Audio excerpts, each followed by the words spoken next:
શિવાની સાડી આવી દેખાય છે તો મેં કીધું તો શ્રીખંડ લઈ આવવાનું તો આમ લઈ આવ્યો ભૂલાઈ ગયું દહીંમાં ખાંડ નાખી દે છે ને જીજાજી એક નંબરના કંજૂસ લાગે છે નહીં દીદી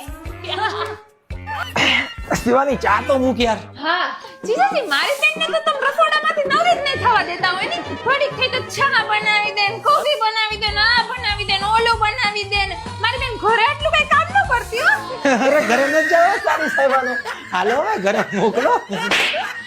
જીજાજી આમ ઓફિસે થી આખો દી પડ્યા જ રહેતા લાગો છો તમે મારી દીદીને કઈ કામ બામ નથી કરાવતા લાગતા હે એ દીદી આ જીજાજી આખો દી એમ નમ પડ્યા જ રહેતા લાગે છે એક નંબરના આળસુ છે એ દીદી સાંભળો એ ગરોડી દીદી ગરોડી શું થયું દીદી ગરોડી તારું સંજોમાં તમે કામ માંગો છો તમને શેની બીક લાગે છે ગરોડી જોઈને ભાઈગા ગરોડી જતી હાલ